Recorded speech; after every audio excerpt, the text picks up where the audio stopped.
antes aí, pertinho do final do Antigo Testamento. Livro do profeta Amós. Queridos, Deus está no nosso meio, aleluias. O Espírito Santo, ele se faz presente neste lugar. Ele está nos exortando, ele está falando ao meu e ao seu coração. Deus, ele está falando de inúmeras maneiras à sociedade. E ele está falando com a sua igreja aqui nessa noite. Eu creio que ele está no nosso meio, porque podemos assim sentir a sua presença, nos exortando, nos confrontando. Eu creio que Deus, ele quer nos salvar. E é por isso que a ação do Espírito Santo é convencer-nos do pecado. É isso que ele está fazendo aqui nessa noite. Amós, capítulo de número 4, o verso 12, amém, glória a Deus, que está escrito assim: portanto, assim te farei, ó Israel, e porque isso te farei, prepara-te, ó Israel, para te encontrares com o teu Deus.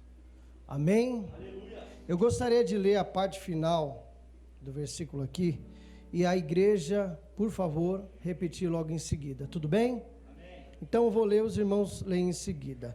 Prepara-te, ó Israel, para te encontrares com o teu Deus. E a pergunta é essa: você está preparado? Você está preparado? Esta é uma pergunta e é o tema desta mensagem nessa noite. Você está preparado? Será que eu estou preparado? E será que você está preparado? Para que a gente possa extrair esse finalzinho do versículo 12 aqui, que está dizendo: prepara-te, ó Israel, porque você vai se encontrar com o teu Deus. E Deus, irmãos, ele está dando uma oportunidade, porque Deus está dizendo: se prepara, porque vai ter o encontro. Então nós devemos nos preparar para que possamos nos encontrar com o nosso Senhor. Essa é uma pergunta que todos nós deveríamos nos fazer: se estamos preparados para encontrarmos com o nosso Senhor. Essa é uma pergunta que todos nós devemos fazer nas nossas vidas. Eu estou preparado? Você está preparado? Você tem que fazer esse questionamento para você. Você tem que se perguntar se você está de fato preparado. Deixe-me aqui fazer alguns comparativos para você entender. Quando nós somos convidados a um casamento, uma bela cerimônia, obviamente que nós compramos uma roupa boa, nos alinhamos, vamos ao cabeleireiro, usamos um bom perfume e vamos até o casamento. E se formos então convidados a ser padrinhos, então compramos o melhor terno ou alugamos um bom terno, nos alinhamos, diaconisa Laiane, por quê? Porque é um casamento. Então eu preciso de estar preparado devidamente para o casamento. Então eu tenho que estar preparado, porque quando eu chegar no casamento, é uma bela cerimônia, e as outras pessoas que lá estarão, elas estão preparadas. Então eu também preciso de estar preparado no casamento. Quando alguns de nós aqui vamos prestar um concurso, tem muita gente que estuda mais de ano, irmão. Perde noite de sono, passa dias e dias e dias malhando, deixa de sair, deixa de passear, deixa de gastar dinheiro com passeios, com roupas, para adquirir materiais, livros, para estar estudando. Sabe para quê? Para no dia da prova, ela está devidamente preparada para passar no concurso ao qual ela está prestando. Então a pessoa malha, para no dia exato ela está preparada para o dia do concurso. Amém? Os irmãos entenderam? E quando nós vamos ter um encontro com Jesus? Eu quero aqui, irmãos, trazer-lhes uma breve introdução, até a gente chegar no livro do profeta Amós, mas aqui antes disso, eu quero convidar você a ir no livro do evangelista Mateus. Evangelho segundo escreveu Mateus, capítulo de número 25, o verso 31. Quando nós vamos nos encontrar com o nosso Deus? Quando é que nós vamos ter o encontro com o nosso Senhor? Meus irmãos, Jesus já esteve nessa terra? Sim, Jesus já esteve nessa terra. Jesus já esteve aqui. Foi exatamente na sua primeira vinda que ele foi castigado, que ele foi chicoteado, que ele foi espancado e que ele foi crucificado, levando por cima dele, carregando sobre ele. Por isso que Isaías diz: o castigo que nos traz a paz estava sobre ele, e pelas suas pisaduras nós fomos sarados. É na cruz do Calvário que ele levou sobre si o meu pecado, Ricardo, e o seu pecado, na sua primeira vinda. E quando é que nós vamos, Yasmin, se encontrar com o nosso Deus? Na sua segunda vinda. Mateus 25, 31 está escrito: e quando o Filho do Homem vier em sua glória, e todos os santos anjos com ele, então se assentará no trono da sua glória, e todas as nações serão reunidas diante dele. Todas as nações serão reunidas diante dele. E sabe o que vai acontecer quando todas as nações, pastora Maria, forem reunidas diante dele? O que está escrito em Filipenses capítulo 2, a partir do verso 5, 6, 7, 8 e 9, que está escrito: todo joelho no céu, todo joelho na terra, e todo joelho debaixo da terra vai ter que se dobrar, e toda língua vai confessar que Jesus Cristo é o Senhor, para a glória do Deus Pai. Quando ele se sentar no trono da glória, nós vamos dizer: só o Senhor é Deus, só o Senhor é Deus, só o Senhor é Deus. E aí, quando nos reunimos diante dele, Yasmin, aí é que está o detalhe, Ricardo, é que ele vai separar você para lá e você para cá. O texto diz que ele separa bode para um lado e ovelha para o outro. O texto diz que ele separa alguns para a salvação e outros para a condenação. Então, é bom que você esteja aqui devidamente ciente de que você vai ter um encontro com Jesus, querendo você ou não, estando firme na igreja ou não, sendo fiel ou não, não vai ter jeito, vai ter que ter um encontro com Ele. Aleluia. O povo escolhido de Deus, queridos e amados irmãos, viveu em sua história períodos de governo. O primeiro período, João, é o governo que nós chamamos o governo teocrático, que é a teocracia. O que é teocracia? A palavra teo, de teos, do grego Deus, e cracia, de poder. É o governo de Deus, é o governo que Deus trabalha, diaconisa Fernanda, é o governo que Deus opera, é Deus que dita as regras, é Deus que diga o sistema, é Deus que vai conduzindo a sua nação, o seu povo escolhido, através daqueles a qual Ele separou, qual Ele vocacionou, qual Ele colocou como legisladores da obra que Ele tinha para concretizar nessa terra. Desde a criação, nós vemos um Deus conduzindo o quê? Seus escolhidos. Desde a criação, queridos e amados irmãos, nós vamos ver um Deus conduzindo os teus escolhidos.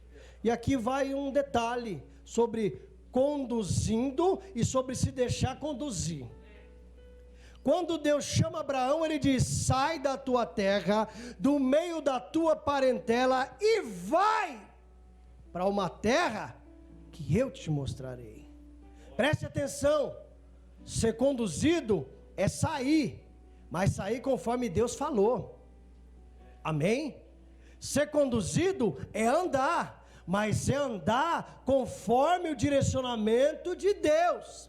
Ser conduzido é fazer, mas conforme Deus disse para fazer. Ser conduzido é estar debaixo da autoridade daquele que te chamou e daquele que te vocacionou. Ele disse: sai da tua terra, do meio da tua parentela e vai.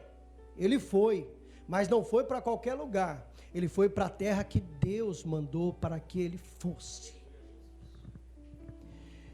Quando Deus conduz, ele dá o quê? Normas.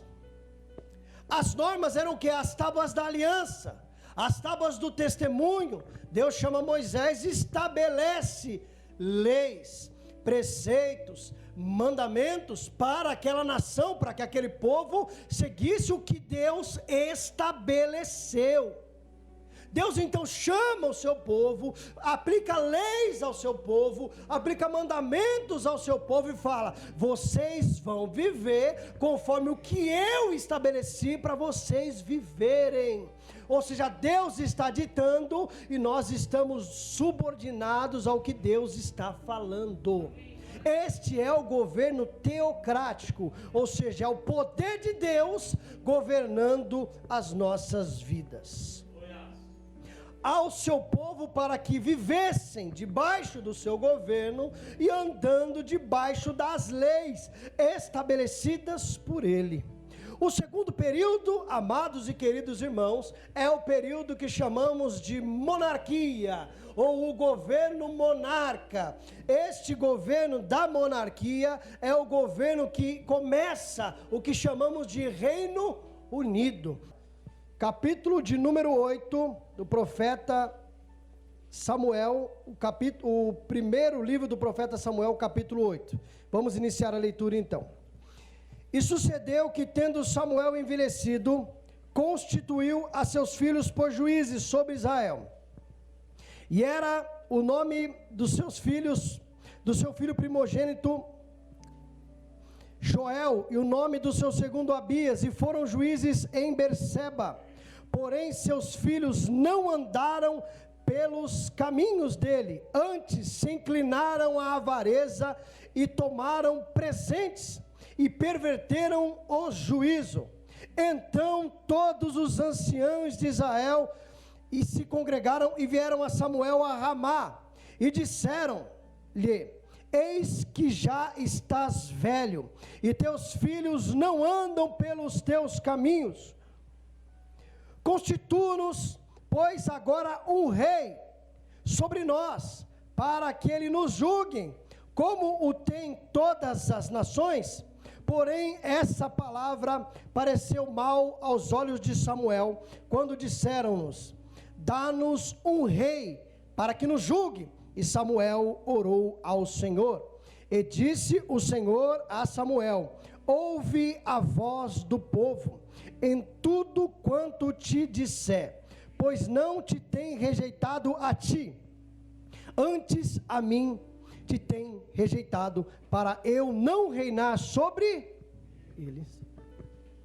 Então até aqui, queridos irmãos, o reino, o governo é o governo de Deus sobre o povo, mas aqui o povo pede um rei terreno, e vale aqui a pena nós lembrarmos que esse pedido é o pedido do povo, nunca foi a vontade de Deus, mas como o povo estava pedindo, Deus falou: Samuel, fica tranquilo, eles não estão rejeitando a você, porque Samuel era juiz, eles estão me rejeitando, amém?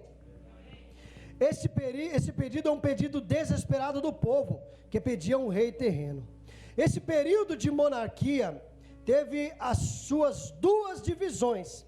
O primeiro reino foi unido, Saul, Davi e Salomão. Esse período teve 120 anos, amém? 120 anos, irmãos, e foi dividido em 40 anos para cada rei. Saul reinou 40 anos, Davi também reinou 40 anos, e Salomão também reinou 40 anos. É bom aqui também salientarmos que desses 3 reis que constituirão o Reino Unido, Davi, ele foi o maior conquistador territorial desses 3 reis. Amém? Ele foi o maior conquistador territorial. O segundo período é do reino dividido. Quando Salomão morre, constituiu-se no norte um reino e no sul outro reino. O reino do norte com capital em Samaria e Jerusalém com capital no reino do sul. Amém? Nesse período de reino dividido, Deus levantou os seus profetas para falar com o seu povo. Meus irmãos, Deus, Ele sempre levantou os seus profetas para falar com o teu povo. E Deus, Ele não levantava profeta quando as coisas estavam tudo ok. Está tudo bem, o povo está congregando direitinho, o povo está dizimando certinho, está oferecendo sacrifício direitinho, estão frequentando a casa de Deus direitinho. Deus não enviava nada. Por quê? Porque a função do profeta era exortar a nação que estava num caminho errado, num caminho onde haviam virado as costas para Deus. Então Deus levantava os seus profetas para assim trazer aquele povo que estava em caminhos tortuosos de novo para a sua presença. Amém? Então Deus, Ele levantou os seus profetas para falar com o seu povo.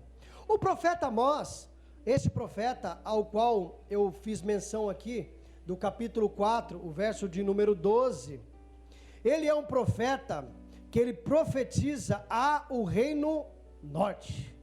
Amém?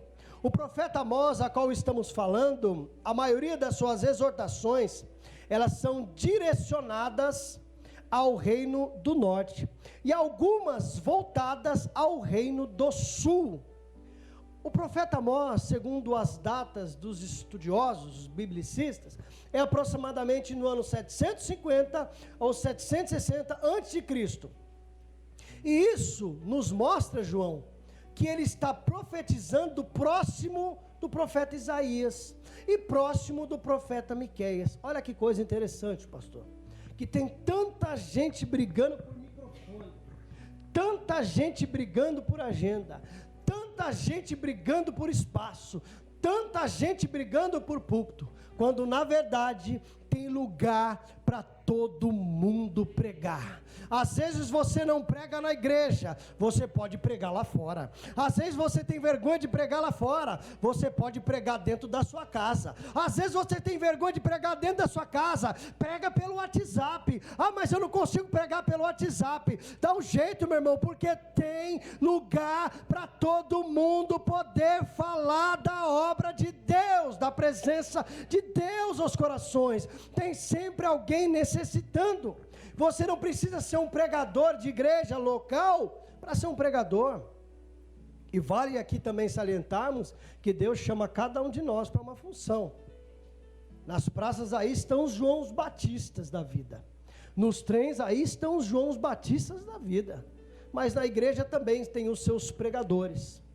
Nas ruas também tem os seus pregadores. Então aqui está profetizando Amós ao reino do norte, Isaías profetizando no templo ao reino do sul, e Miqueias profetizando no campo, ao mesmo tempo, todos profetizando, todos exortando, todos falando acerca da palavra de Deus. Isso nos mostra que a data é próxima no período que profetizou o profeta Isaías e o profeta Miqueias. O objetivo do livro do profeta Amós é denunciar a injustiça social e encorajar o povo de Israel a deixar de pecar contra Deus. Havia uma grande injustiça social, e o povo do reino norte pecava, virando as costas contra Deus. E o profeta Amós, como uma voz profética, se levanta para denunciar o pecado daquele povo. Quando lemos o versículo, prepara-te, embora, irmãos, todas as ações disciplinadoras de Deus tivessem falhado. Como assim tivessem falhado? Irmãos, Deus derramou o dilúvio, fez tudo de novo. Irmãos, Deus arrancou o povo debaixo da escravidão do povo do Egito e levou, conduzindo conforme a vontade dele. Irmãos, Deus enviou fome. Irmãos, Deus enviou gafanhoto. Irmãos, Deus tratou com aquele povo. E Deus tratando, e Deus tratando, e Deus tratando, e o povo não se convertia. E Deus está falando, e Deus está orientando. Quer cenário pior do que esse que nós estamos vivendo? Quer cenário pior que esse, pastor? Que está às claras, que Deus está querendo que voltemos o nosso coração para Ele, e o que nós estamos fazendo? Cada vez mais avarentos, cada vez mais soberbos. Não podemos ter uma oportunidade de sair de casa que já queremos sair de casa.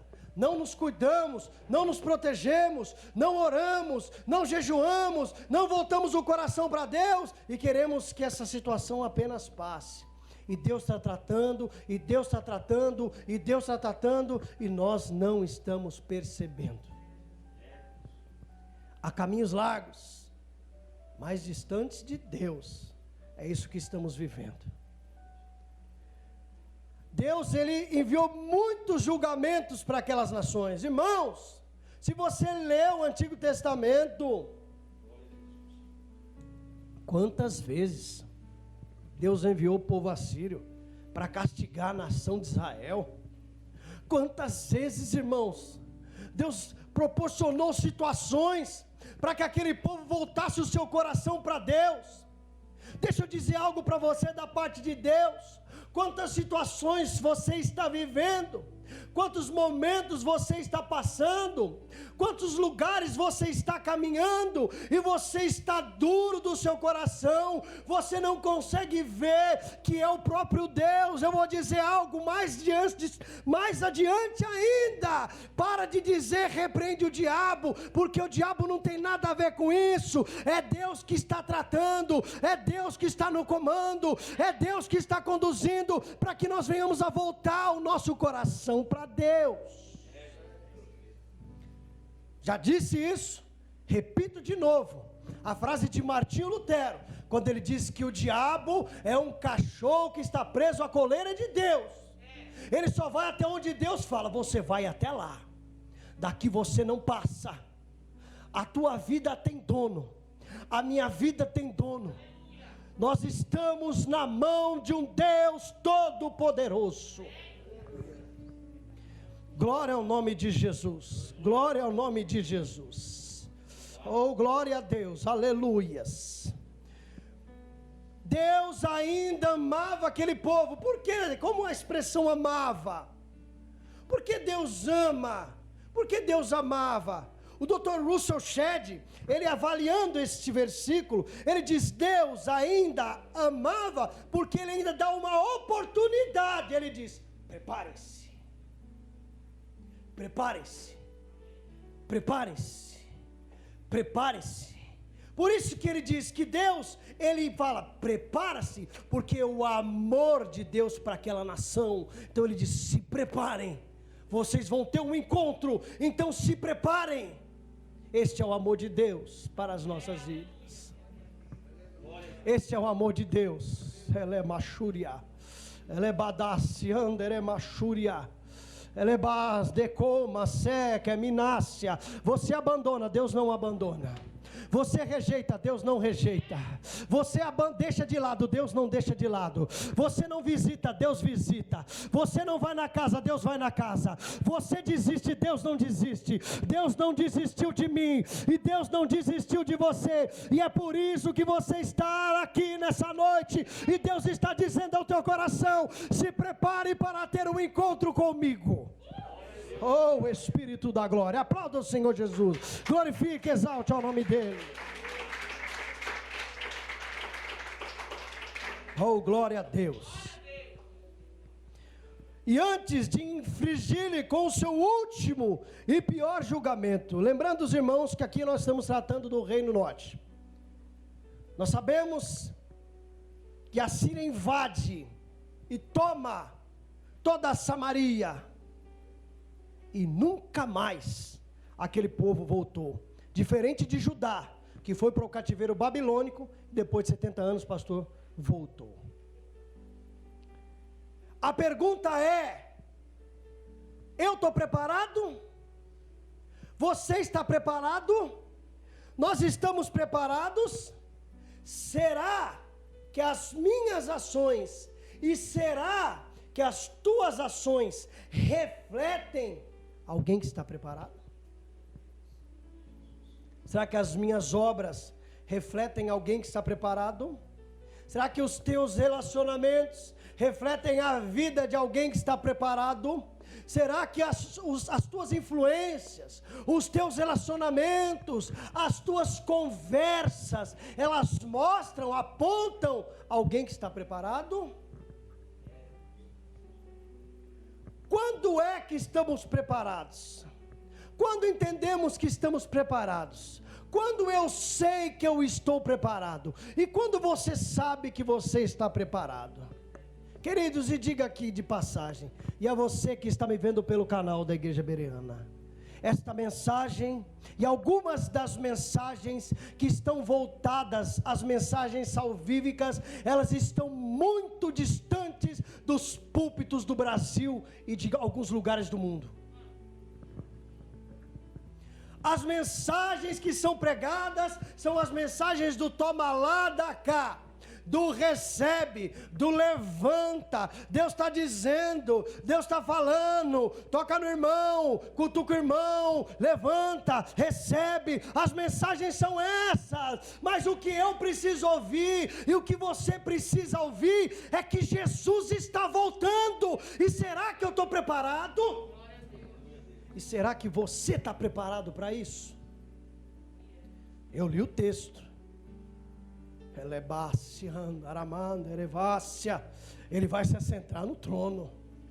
Pastor, e o trono é da glória. E a gente vai ter que se apresentar diante dele.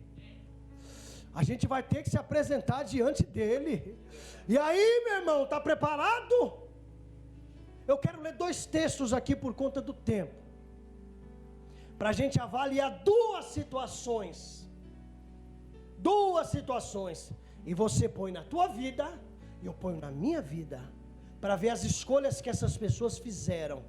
Vamos ler o texto de Lucas 18. Glória ao nome de Jesus. Lucas 18. Aleluias. Lucas 18. Do verso 18 ao verso 23.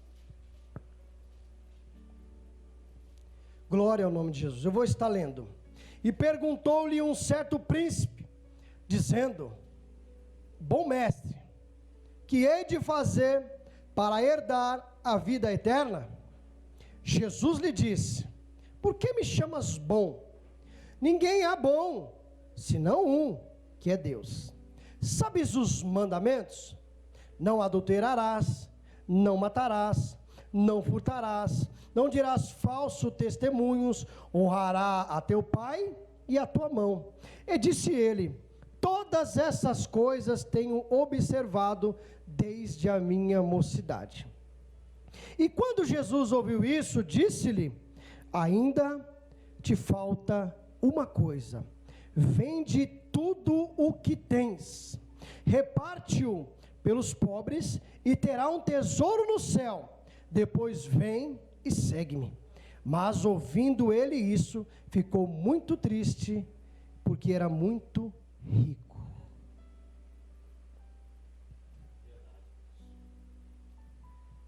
Este jovem vendeu tudo que tem. Você conhece a Bíblia? Não. Este homem seguiu Jesus. Por que ele não seguiu Jesus? Porque ele não estava preparado. Porque a vida dele estava ligada às coisas terrenas. A vida dele estava ligado, ele estava entrelaçado, ele estava emaranhado, ele estava sufocado pelas coisas terrenas. E ele era ortodoxo, ele era religioso, ele frequentava a igreja, ele sabia os mandamentos, mas frequentar a igreja, ser religioso, ser ortodoxo, dar dízimo, dar oferta, não te faz ser um salvo. não me faz ser um salvo. Se eu fizer tudo isso, mas eu estiver com a minha vida não voltada a Deus, mas voltada às coisas dessa terra. Jesus diz, Mateus 6,33, buscai em primeiro lugar o reino dos céus e a sua justiça, e todas essas coisas, elas vos serão acrescentadas. Não dá para servir a Deus e ter uma vida ligada às coisas terrenas. O nosso Deus é um Deus abençoador, irmãos. O nosso Deus é um Deus misericordioso. O nosso Deus é um Deus bondoso. Ele sabe do teu esforço. Ele sabe daquilo que você tem se capacitado. Ele sabe do que você precisa na sua casa. Ele sabe de um carro bom para você ter, se você trabalhar, se você estudar, se você buscar, se você economizar. Ele vai te abençoar porque Ele é bom, porque Ele é misericordioso. Mas não que isso seja em primeiro lugar, pastor, da minha vida. Eu busco a Ele, eu glorifico a Ele, eu exalto a Ele, e todas essas coisas que são paralelas na minha vida e na sua vida, Ele vai nos abençoando, porque Ele é bom, porque Ele é bom, porque Ele é bom, não que mereçamos nada. Esse jovem aqui estava preparado? Não adianta eu e você, não adianta, irmãos, falarmos que estamos preparados para ter um encontro com Deus, quando eu valorizo mais o meu carro do que a Deus, a minha casa do que a Deus. Fica tranquilo, meu irmão, Ele sabe da tua necessidade, Ele sabe do que você precisa, Ele sabe do que você está carecendo.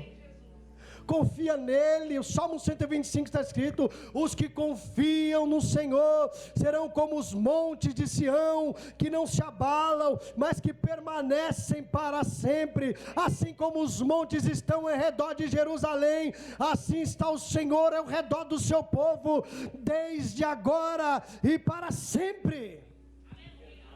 Oh, glória a Deus. Salmo 7, verso 7, uns confiam em carros, outros em cavalos, mas nós, porém, faremos menção do Senhor dos exércitos. Uns encurvam-se e caem, mas nós permanecemos de pé. Confia, confia, confia em Deus. Aleluias. Se eu e você estivermos ligados apenas nas conquistas terrenas, não estamos preparados. Amém, meus irmãos? Vamos ler mais um texto para a gente finalizar aqui. Evangelho segundo escreveu Mateus. Evangelho segundo escreveu Mateus, capítulo de número 25.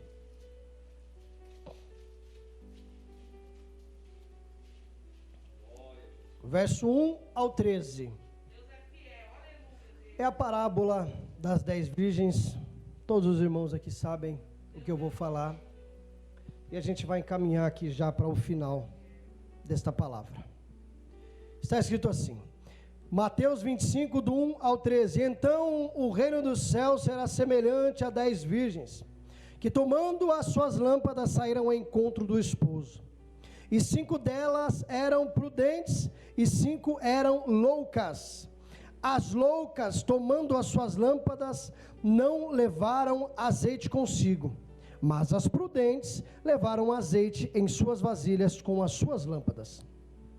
E tardando o esposo, e tosquenejaram todas, e adormeceram. Mas à noite, ouviu-se um clamor.